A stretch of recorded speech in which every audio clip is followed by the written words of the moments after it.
અમદાવાદમાં જગન્નાથજીની રથયાત્રા પૂર્વે પોલીસ એક્શનમાં આવી રથયાત્રા રૂટ પર 120થી વધુ પોલીસ કર્મીઓનું ફૂટ પેટ્રોલિંગ.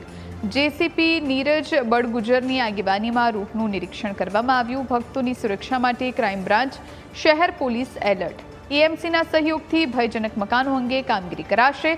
સમગ્ર રૂટ પર ધાબા ચેકિંગ અને ડ્રોન સર્વેલન્સની કામગીરી શરૂ. અમદાવાદમાં 149મી રથયાત્રા નિમિત્તે પોલીસનું ફૂટ પેટ્રોલિંગ છે તે અત્યારે જોવા આપને મળતું હશે. જે પ્રમાણે રથયાત્રાનો જે મુખ્ય વિસ્તાર જગન્નાથ મંદિરથી લઈને રાયપુર ચોકી સુધી આ ફૂટ પેટ્રોલિંગ છે તે અત્યારે કરવામાં આવી રહ્યું છે. સેક્ટર 1 સાહેબ સાથે ડીસીપી, એસીપી, પીઆઈ સ્તરના તમામ અધિકારીઓ છે તે આ ફૂટ પેટ્રોલિંગમાં અત્યારે સામેલ છે. સાહેબ સાથે વાત કરવાનો ડાયરેક્ટ પ્રયત્ન કરીશું. સર, જે પ્રમાણે અત્યારે ફૂટ પેટ્રોલિંગ ચાલી રહ્યું છે, કેટલા અધિકારીઓ આમાં જોડાયા છે, આ વખતે મહત્વનું શું રહેશે, નજર કેવી રીતે રાખવામાં આવશે, ડ્રોન અને ધાબાની પણ એક ચેકિંગની વાત ચાલી રહી છે? જી, આપણે આગામી ભગવાન જગન્નાથજીની જે રથયાત્રા છે એની તૈયારીના ભાગ સ્વરૂપે સતત કેટલાક મહિનાથી જે રોડ રસ્તાઓની ચેકિંગ તેમજ અસામાજિક તત્વો અને HSMCRની ચેકિંગ કરવામાં આવી રહી છે. આજરોજ જે રૂટ છે એમાં મંદિરથી રાયપુર ચોકી સુધીના જે વિસ્તાર છે ત્યાં ફૂટ પેટ્રોલિંગ હાજર અત્યારે 120થી વધારે સ્ટાફ દ્વારા કરવામાં આવી રહી છે. અને જે રસ્તા છે અને ધાબાઓ છે તેમાં સ્થાનિક પોલીસ તેમજ ક્રાઇમ બ્રાન્ચ દ્વારા ડ્રોન દ્વારા સદંતર ચેકિંગ કરવામાં આવી રહી છે અને આખા રથયાત્રાના રૂટ ઉપર ડ્રોન દ્વારા સુરક્ષાના કવચ રહેશે. રથયાત્રાને ગણતરીના દિવસો બાકી છે. પોલીસ તરફથી હજી કેટલી વાર આ રીતના ફૂટ પેટ્રોલિંગ રિહર્સલ છે તે કરવામાં આવશે? જી, આપણે ગણતરીના દિવસો બાકી છે તો દરરોજ સાંજે અને રાત્રેના સમયે ખાસ કરીને તે સમયે રૂટ ઉપર વધુ સંખ્યામાં પોલીસ રહેશે અને જે ફ્લેગ માર્ચ છે તેમજ ફૂટ પેટ્રોલિંગ આવનાર સમયમાં કરનાર છે. દર વર્ષે ક્યાંક ને ક્યાંક પોલીસનો એક મહત્વનો ભાગ હોય છે ને તેના જ કારણે કોઈક નવી જે બાબત હોય છે તે લાવવામાં આવતી હોય છે. આ વખતે કોઈ એવું સુરક્ષાને લઈને કોઈ નવી એવી બાબત છે કે જે પોલીસ દ્વારા?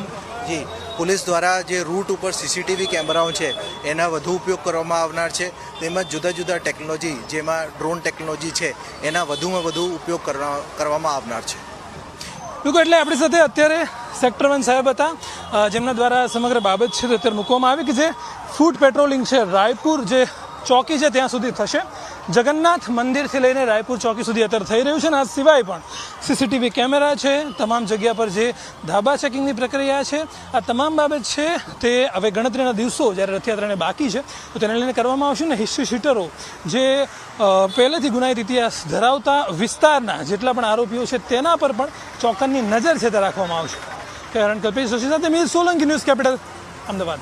અમદાવાદમાં 149મી રથયાત્રાને લઈને પોલીસ એક્શનમાં જોવા મળે છે. હાલમાં આપ દ્રશ્યો જે પ્રમાણે જોઈ શકો છો, પોલીસનું ફૂટ પેટ્રોલિંગ છે તે જગન્નાથ મંદિરથી લઈને રાયપુર પોલીસ ચોકી સુધી આજે છે તે આયોજન કરવામાં આવ્યું છે. મહત્વનું છે કે આ ફૂટ પેટ્રોલિંગનું જે મુખ્ય કારણ છે, દર વર્ષે જે રથયાત્રા નિમિત્તે પોલીસ દ્વારા અગાઉના દિવસોમાંથી જ તે આજે સમગ્ર કાર્યવાહી છે તે કરવામાં આવતી હોય છે કે જેના કારણે રથયાત્રા કે જે ખૂબ જ મોટો એવો તહેવાર અને ઉત્સવની જેમ જ્યારે પ્રજા તેને મનાવતી હોય, ભગવાનને જો આ પ્રજા આવતી હોય ત્યારે પોલીસ તરફથી જે પ્રમાણેનો બંદોબસ્ત અને જે પ્રમાણેની કાર્યવાહીને જે પ્રમાણે મોટા પ્રમાણમાં હજારોની સંખ્યામાં પોલીસ છે તે પોતાનું આયોજન જે કરતી હોય છે કે જેના કારણે પ્રજાજનો છે, જે ભક્તજનો છે તેમને કોઈ પણ પ્રકારની તકલીફ ના પડે તે માટે અત્યારે સેક્ટર 1 તેમની સાથે ઝોન ડીસીપી સાથે એસીપી અને પીઆઈ સ્તરના જે અધિકારીઓ છે તે અત્યારે જગન્નાથ મંદિરથી રાયપુર ચોકી તરફ ફૂટ પેટ્રોલિંગ